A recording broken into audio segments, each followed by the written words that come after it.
ઉનાળાની કાળઝાળ ગરમીમાં આજે વહેલી સવારે રમેશ કામ પર જવા તૈયાર થઈ રહ્યો હતો ત્યારે તેની પત્ની નિશા ફોન હાથમાં લઈને રમેશ પાસે આવી અને કહ્યું, સાંભળો, આજે સવારે ફરીથી ગામડેથી કાકાનો ફોન આવ્યો છે તો તેમની સાથે વાત કરો.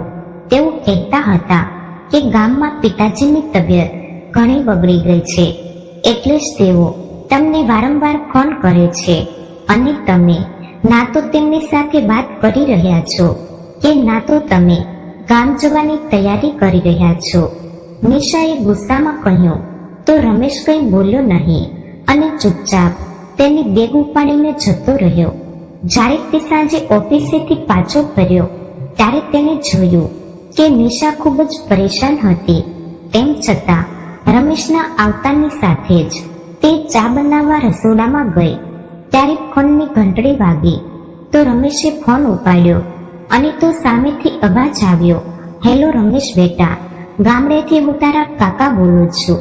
તારા પપ્પાની હાલત બહુ ગંભીર છે, કદાચ નહીં બચે. તું બને એટલો જલ્દી ગામડે આવી જા. પણ કાકા, મારી પાસે રજા નથી, હું અત્યારે ગામડે આવી શકતો નથી. તમે બધા ત્યાં છો તો બધું સંભાળી લેજો. આટલું કહીને રમેશે ફોન કાપી નાખ્યો. સામે જોયું તો નિશા ઊભી હતી. તેને બધી વાત સાંભળી લીધી હતી. તેણે રમેશને કહ્યું, મેં દુનિયામાં પહેલીવાર એવો પુત્ર જોયો છે જે તેના પિતાને આટલો નફરત કરે છે. તમારા પિતા મરણ પથારીએ પડ્યા છે અને તમે અહીં આરામથી બેઠા છો. પુત્રવધૂનું નામ તો એમ જ બદનામ છે. એટલું જ નહીં પણ દીકરાઓ પોતે મા બાપની સેવા કરતા નથી. તમે કેવા દીકરા છો? નિશા બોલતી જ રહી હતી પણ રમેશ પર તેની કોઈ અસર ના થઈ. ચા પીને તે ચૂપચાપ ચાલવા નીકળી ગયો. તો નિશા આશ્ચર્યથી તેને જોઈ રહી અને વિચારવા લાગી, જો તે તેના પિતા સાથે 2 દિવસ પણ વાત ન કરે તો તેનું મન અશાંત થઈ જાય છે. અહીં રમેશને તેના પિતા સાથે કોઈ લેવા દેવા નથી. તેમ છતાં સાંજે ખાધા પછી તે સૂઈ ગયો. બીજા દિવસે જ્યારે તે જાગ્યો ત્યારે કાકાનો ફોન ફરીથી આવ્યો. તેમણે કહ્યું કે દીકરા, હવે તારા પિતા આ દુનિયામાં નથી રહ્યા, તું આવી રહ્યો છે દીકરા.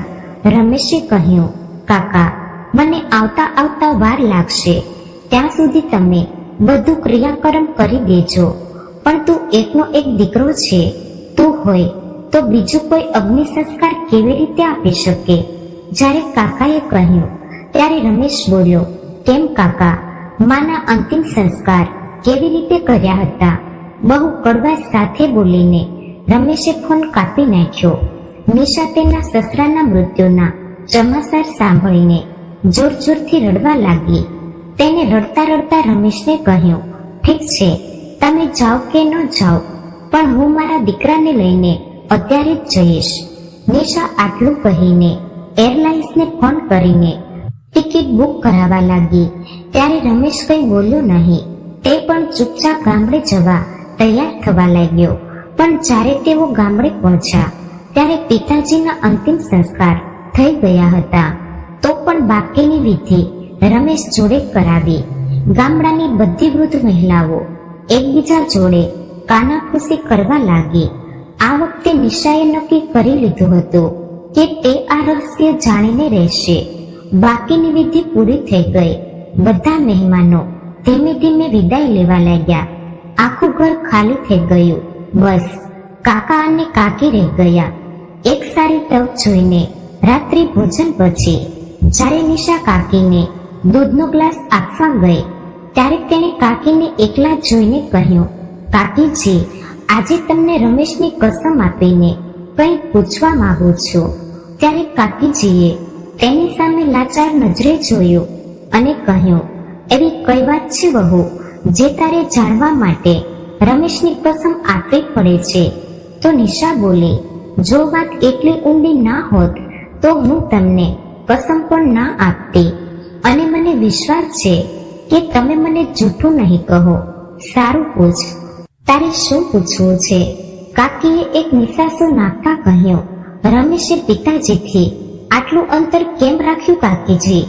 બંને હજી વાત કરતા હતા ત્યાં પાડોશના દાદીમાં આવ્યા. તે ગામની સૌથી વૃદ્ધ સ્ત્રી હતા. અંદર આવતા આવતા તેમને નિશાની બધી વાત સાંભળી લીધી. ત્યારે તેમને કહ્યું કે તારી કાકી શું કહેશે, હું તને કહું છું. કહેતા કહેતા તે વૃદ્ધ સ્ત્રી ખાટલા ઉપર બેસી ગયા અને પોતાના આંખોમાંથી આવેલા આંસુને લૂછતા કહ્યું, અને આખરે કેમ ના કરે રમેશ પોતાના પિતાની નફરત. જ્યારથી તે સમજણો થયો છે ત્યારથી તેના પિતાને તેની માને હેરાન કરતા જોયા છે. આખરે શું વાંક હતો રમેશની માં દેવકીનો? એવું શું થયું હતું દાદીજી જે રમેશ તેના પિતાને આટલી નફરત કરવા લાગ્યા? નિશાએ પૂછ્યું તો દાદીજી કહેવાનું શરૂ કર્યું. જૂના જમાનામાં એકબીજાને દેખ્યા વગર લગ્ન થતા હતા. દેવકીનો પરિવાર ખૂબ જ ધનાઢ્ય અને સંસ્કારી હતો. જ્યારે રમેશના દાદા પણ ખાનદાની જમીનદાર હતા. તેમના 2 પુત્રો હતા.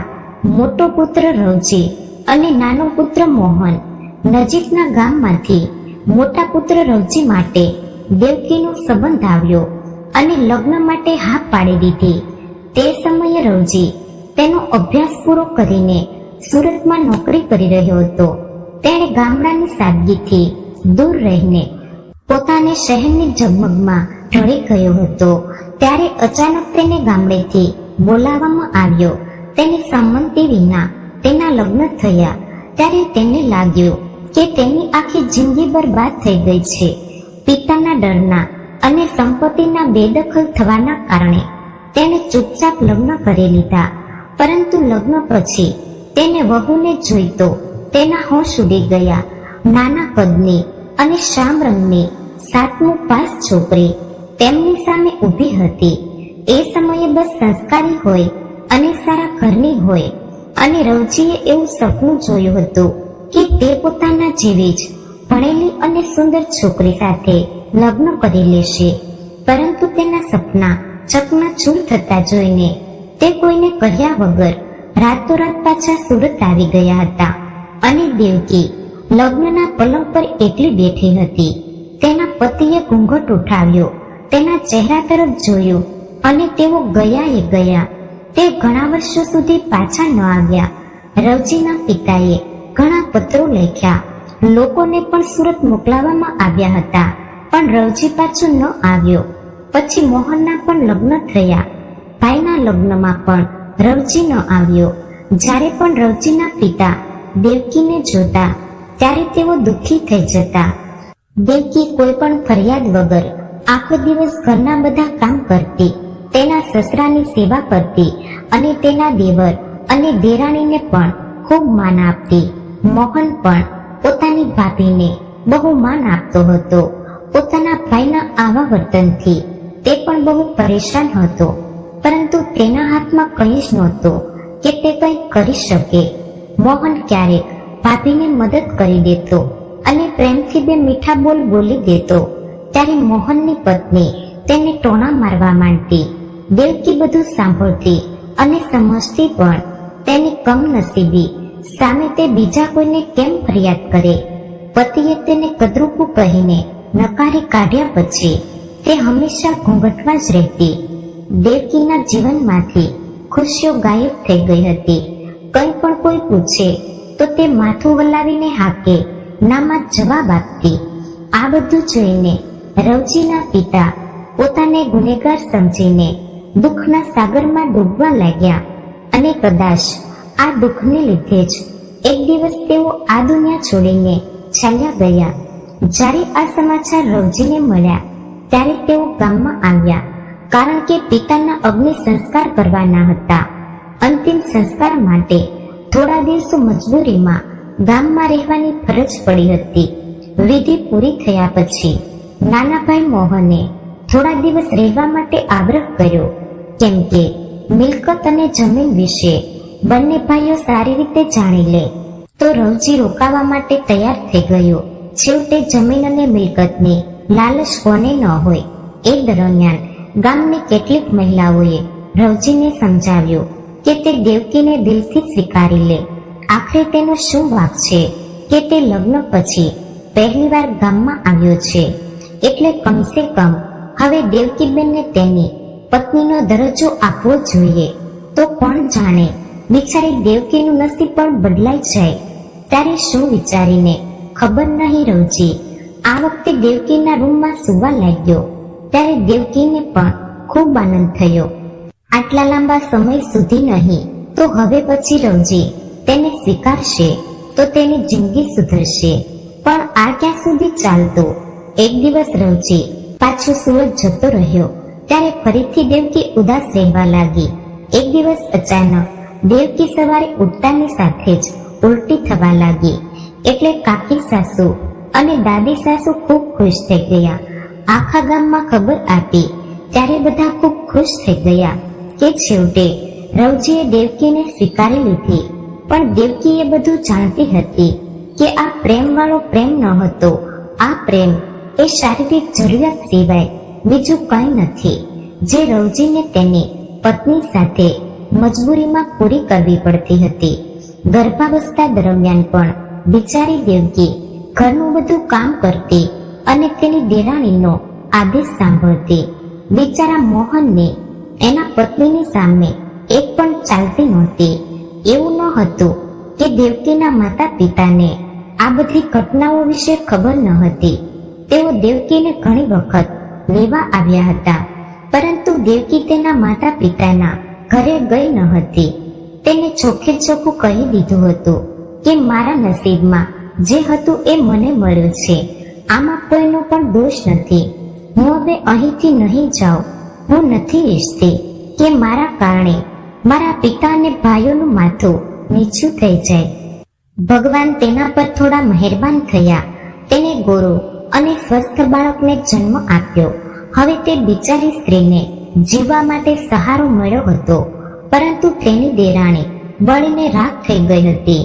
તેણે ઘણી વખત લોકોની સામે દેવકીને ટોણા પણ માર્યા હતા. શું ખબર આ બાળક મારા જેઠનું છે કે મારા પતિનું? આ સાંભળીને દેવકીનું હૃદય હચમચી ગયું. પણ એ બિચારી શું કરી શકે? તે માત્ર આંસુ જ વહાવી લેતી. પ્રસૂતિ ગૃહમાંથી બહાર આવતા જ તેને પહેલાની જેમ જ ઘરનું કામ સંભાળી લીધું. એક બાજુ બાળકને સંભાળતી તો બીજી બાજુ ઘરના કામ હતા. મોહને ઘણી વખત ભાભીની મદદ કરવા માટે કામવાળી બાઈ રાખી, પણ તેની પત્નીએ કોઈને રહેવા ના દીધી.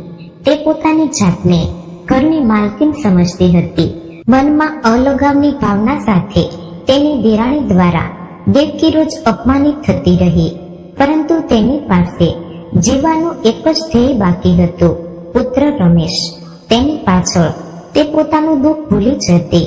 ડિલિવરી પછી કોઈ પણ સેવા કે સારો ખોરાક ન મળવાથી દેવકીનું શરીર ધીમે ધીમે બીમારીથી ઘેરાઈ ગયું. આખરે એનું કોણ હતું? એના સસરા પણ આ દુનિયા છોડીને ચાલ્યા ગયા હતા. આંગણાની બધી વૃદ્ધ સ્ત્રીઓ દેવકીને ખૂબ માન આપતી હતી. બીજી બાજુ રવજીએ બીજા લગ્ન કર્યા હતા, એટલે જ તે ગામમાં આવતો ન હતો. આ સમાચાર વિશે ગ્રામજનો તેમજ દેવકી બધાને ખબર હતી, પરંતુ તેને તેના બાળકના સહારે જીવવાનું નક્કી કર્યું હતું. તે ઘણીવાર વિચારતી રહી કે મારા પતિનો પ્રેમ સાચો નથી, પણ બાળકના સહારે તેનું જીવન પસાર થશે.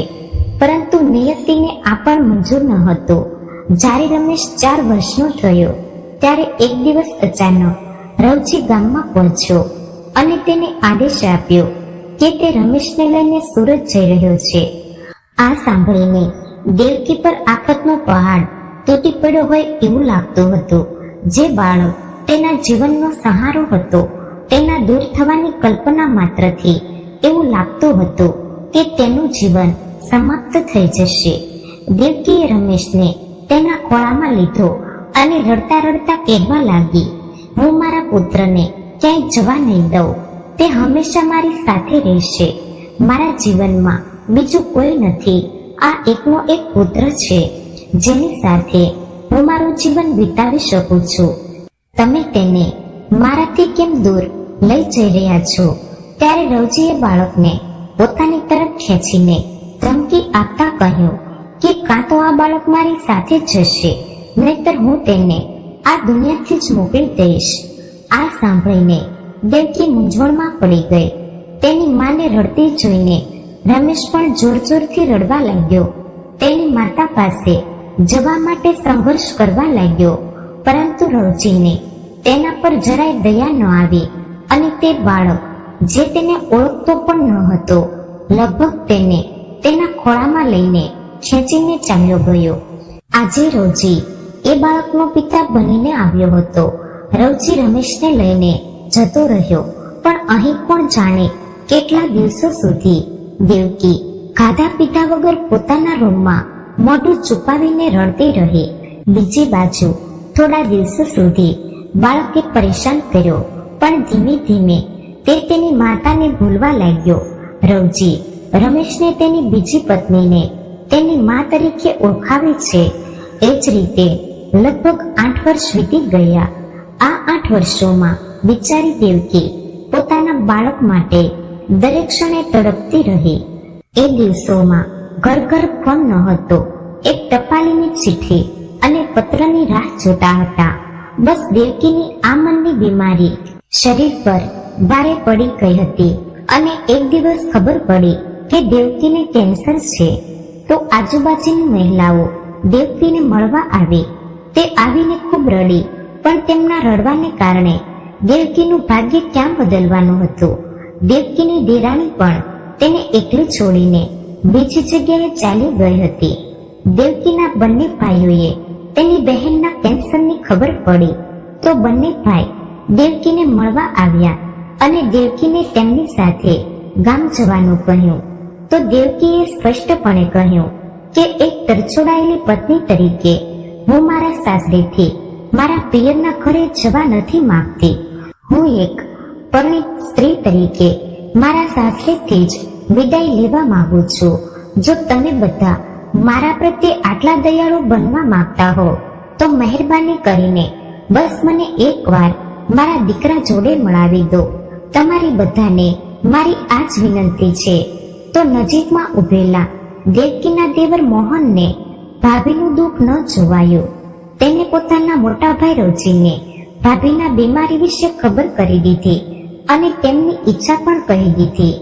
પરંતુ તેના મોટા ભાઈ રવજીનું પથ્થર જેવું દિલ ના પીગળ્યું અને એને પોતે પણ આવવાની ના પાડી દીધી અને પોતાના દીકરાને પણ મોકલવાની ના પાડી દીધી. ત્યારે મોહને તેના મોટા ભાઈને કહ્યું, ભાઈ, આટલા કઠોર દિલ પણ ના બનો. એકવાર આવીને રમેશને ભાભીથી મળાવી દો અને તમે પણ મળી લેજો. કદાચ તેઓ શાંતિથી મરી શકે. પણ રવજી પર આ વાતોની કોઈ અસર ન થઈ. તેણે આવવાની ના પાડી. ત્યારે મોહન દેવકીના 2 ભાઈઓ અને ગામના કેટલાક લોકો સાથે સુરત તેના મોટા ભાઈ રવજીના ઘરે પહોંચ્યા. તે સમયે રવજી ઘરે ન હતો. જ્યારે તેણે બેલ વગાડી ત્યારે દરવાજો તેની બીજી પત્નીએ ખોલ્યો અને તે બહાર આવી. જ્યારે તેને દરવાજો ખોલ્યો ત્યારે તેઓ બધા સીધા અંદર જતા રહ્યા અને બૂમ પાડી, રવજી અને રમેશ ક્યાં છે? ત્યારે રમેશ તેના રૂમમાંથી બહાર આવ્યો. ત્યારે આ બધા કોણ છે તે સમજી કે ઓળખી શક્યો નહીં. એટલે તેણે કહ્યું, માં, આ બધા કોણ છે અને તમારા પર ગુસ્સો કેમ કરે છે? આ સાંભળીને મોહને રમેશને પોતાની તરફ ખેંચ્યો અને કહ્યું, આ સ્ત્રી તારી માં નથી. તે તારી માની દુશ્મન છે, જેણે તારી માં પાસેથી તમામ સુખ શાંતિ છીનવી લીધી છે. તારી માં ગામમાં જીવન મરણ વચ્ચે ઝોલા ખાઈ રહી છે. તારા પિતા તને 4 વર્ષની ઉંમરે તારી માતા પાસેથી છીનવીને અહીં લાવ્યા હતા. કહેતા મોહન ગુસ્સાથી ધ્રુજવા લાગ્યો. ત્યારે ત્યાં ઊભી રવજીની બીજી પત્નીએ રમેશને કહ્યું, રમેશ દીકરા, તું અંદર જા. ત્યારે મોહને બૂમ પાડીને કહ્યું, હવે તે ક્યાંય નહીં જાય, અમારી સાથે સીધા ગામ જશે. તો દેવકીના ભાઈએ કહ્યું, અને હા, રવજીને એક વાત જરૂરથી કહી દેજો કે હવે અમે તેને છોડવાના નથી. અમે બધા સાથે મળીને કાયદેસરની કાર્યવાહી કરીશું. આખો સમાજ, પરિવાર બધા અમારી તરફેણમાં છે. આ બધી વાતો સાંભળીને રમેશ ચોંકી ગયો. આજ સુધી તેને ખબર ન હતી કે તેની માં કોઈ અન્ય છે. તે હંમેશા તે સ્ત્રીને જ તેની માની જગ્યાએ માનતો હતો. રમેશ તેની અસલી માને ભૂલી ગયો હતો. બધા તેને ગામમાં લઈ ગયા. પોતાના પુત્ર રમેશને સામે જોઈને દેવકી માં તો જાણે જીવ પાછો આવી ગયો.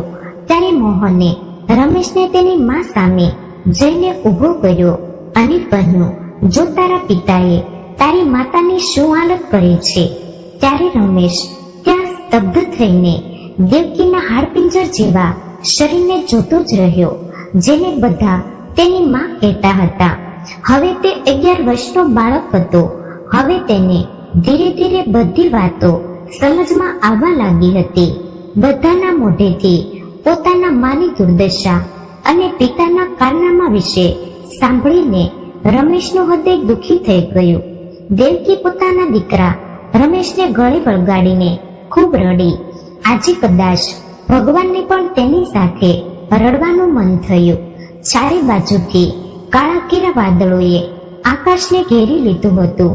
ધીમે ધીમે વાવાઝોડા અને વીજળી સાથે મુશળધાર વરસાદ વરસવાનો શરૂ થયો. સવાર સુધીમાં રવજી પણ આવી ગયો અને તેના પુત્રને લઈ જવાની ધમકી આપવા લાગ્યો. ત્યારે તેના નાના ભાઈ મોહને જણાવ્યું, ભાઈ, ભાભી 2-4 દિવસના મહેમાન છે, તેથી તું અને રમેશ અહીં 2-4 દિવસ અહીંયા રોકાઈ જાઓ. ભાભીની બહુ ઈચ્છા છે કે માત્ર રમેશ જ તેના અંતિમ સંસ્કાર કરે. ત્યારે રવજીએ કહ્યું, હું મારા પુત્રને આ બીમાર અને પાગલ મહિલા સાથે 1 મિનિટ પણ નહીં છોડું. આટલું કહી તેને રમેશનો હાથ ખેંચીને તેને ત્યાંથી લઈ ગયો. રમેશ બિચારાને અહીંથી ત્યાં લઈ જઈ રહ્યા હતા. તેને કંઈ સમજાતું ન હતું કે તે કરે તો કરે શું. બીજા દિવસે દેવકીનો શ્વાસ ધીમે ધીમે ચાલવા લાગ્યો. દેવકીએ પડોશમાં રહેતા કાકીનો હાથ પકડીને કહ્યું કે કાકી, મારી ચિત્તાને અગ્નિ મારા દીકરા જોડે જપાવજો, તો જ મને મુક્તિ મળશે. કહેતા કહેતા દેવકીએ અંતિમ શ્વાસ લીધા. નજીકમાં બેઠેલા લોકો પણ રડી રહ્યા હતા અને વિચારી રહ્યા હતા કે ચાલો આ પીડામાંથી બિચારીને મુક્તિ મળી ગઈ. તેના અગ્નિ સંસ્કાર કરવા માટે તેના દીકરાને બોલાવ્યો, પરંતુ રવજીએ તો ના તો તેના દીકરાને આવવા દીધો કે ના તો પોતે આવ્યો. ધીરે ધીરે સમય વીતવા લાગ્યો અને રમેશને પણ બધી વાતો સમજમાં આવવા લાગી હતી. અંતિમ ક્ષણોમાં તેની માતાને મળ્યો હતો. તે વાતો તેને રહી રહીને યાદ આવવા લાગી, પરંતુ તે સમયે તે કંઈ કરી શક્યો ન હતો. એટલે પોતાની ઉચ્ચ શિક્ષણ માટે બીજા શહેરમાં જતો રહ્યો. ત્યાં પોતાની પસંદગીની છોકરી મળી, એટલે કે નિશા. તારી જોડે લગ્ન કરી લીધા. આ બાજુ રવજીના પૈસા ધીરે ધીરે પૂરા થવા લાગ્યા, એટલે તેની બીજી પત્ની તેની જોડે થોડા દિવસે ઝઘડવા લાગી અને એક દિવસ તેને છોડીને જતી રહી. રમેશ પણ હવે તેના પિતાને નફરત કરવા લાગ્યો હતો. તો હારીને રવજી ગામડે જતો રહ્યો. ગામમાં તેની જોડે કોઈ વાત કરતું ન હતું. તે પોતે જ પોતાનું જમવાનું બનાવતા અને ખાઈ લેતા. આવી રીતે જ સમય વીતતો ગયો અને ધીરે ધીરે તેમનું શરીર કમજોર પડતું ગયું. પોતાના દીકરાને જ્યારે પણ તેઓ ફોન કરતા તો તે ક્યારેય ફોન ઉપાડતો નહીં. એકવાર વારંવાર ફોન કરવા પર રમેશે ફોન ઉપાડી લીધો અને કહ્યું, પિતાજી, મેં મારી પત્નીને તમારા દુષ્કર્મ વિશે કંઈ કહ્યું નથી. જો તમે તેની નજરમાં તમારું માન જાળવી રાખવા માંગતા હોય તો મને દરરોજ ફોન કરીને જૂના કાટ તાજા ન કરો. સમગ્ર પરિવાર અને સમાજની ઉદાસીનતા કારણે તેઓ અંદરથી તૂટી ગયા હતા. હવે તેમને તેમની ભૂલો યાદ આવી રહી હતી, પરંતુ હવે ખૂબ મોડું થઈ ગયું હતું. હવે અંતિમ ક્ષણોમાં તેમની દેખભાળ કરવા માટે કોઈ ન હતું. તો હારીને પડોશમાં રહેતા પટેલ કાકાએ રમેશને ફોન કર્યો, પણ રમેશના જવાબ આગળ તેઓ ચૂપ થઈ ગયા, કેમ કે તેમને યાદ હતું કે દેવકીનો છેલ્લો સમય હતો. ત્યારે લોકોએ તેમને કેટલી વિનંતી કરી હતી રવજી અને રમેશને રોકવાની, પણ રવજી રમેશને લઈને અહીંયાથી જતો રહ્યો અને દેવકીના અંતિમ સંસ્કારમાં પણ તેના દીકરાને આવવા ન દીધો. દેવકીની અંતિમ ઈચ્છા પણ પૂરી ન થવા દીધી કે રમેશ તેને ચિતાને અગ્નિ સંસ્કાર આપે. તે સમયે રમેશ 11 વર્ષનો હતો, એટલે તેને થોડું થોડું સમજમાં આવવા લાગ્યું હતું. તે સમયે તો તે કશું બોલી શકતો ન હતો, પરંતુ જેમ જેમ તે મોટો થયો તેને તેના પિતાથી નફરત થવા લાગી અને આ જ કારણે જ રમેશ તેના પિતાને અગ્નિ સંસ્કાર આપવા આવ્યો ન હતો. તેના કાકીજી અને વૃદ્ધમાજીની આવી કરુણ વાત સાંભળીને નિશાની આંખોમાંથી આંસુ વહેવા લાગ્યા અને તે આખી રાત સૂઈ ન શકી. દિવસ ઉગતા જ રમેશને શહેરમાં પોતાના ઘરે પાછા જવાનું કહ્યું. પોતાના ઘરે પાછા આવીને નિશાએ રડતા રડતા રમેશને કહ્યું, મને માફ કરી દો રમેશ, મને ખબર ન હતી કે માં જોડે આટલું બધું ખરાબ થયું અને તેમને દુઃખ આપવા વાળા બીજું કોઈ નહીં પણ પિતાજી જ હતા. મેં તમને કેટલું ખોટું ખરું કહ્યું, પણ તમે મને ક્યારે પણ કશું ન કહ્યું. આટલું સાંભળીને રમેશ પણ મન પર કાબુ ન રાખી શક્યો અને રડી પડ્યો. થોડો સમય બંને જણા રડતા રહ્યા. આજે રમેશનું મન અને તેનો અંતરાત્મા બંને હલકા થઈ ગયા હતા. રમેશે જઈને કબાટમાંથી પોતાની માનો ફોટો કાઢ્યો અને ફૂલ મૂકીને દીવો કર્યો. ફોટામાં હસતા દેવકી બેન જાણે ત્યાંથી જ બંને જણને આશીર્વાદ આપી રહ્યા હતા. આજે રમેશ ખૂબ આનંદમાં હતો કે આખરે આજે તેને તેની માતાનો બદલો લઈ જ લીધો. તો મિત્રો, વાર્તા પસંદ આવી હોય તો ચેનલને લાઈક અને સબસ્ક્રાઇબ જરૂરથી કરી દેજો, જેથી કરીને અમારા વિડીયોની માહિતી તમને મળતી રહે. તો ફરી મળીશું એક નવી વાર્તા સાથે. ત્યાં સુધી આપ સૌને જય શ્રી કૃષ્ણ, રાધે રાધે, હર હર મહાદેવ.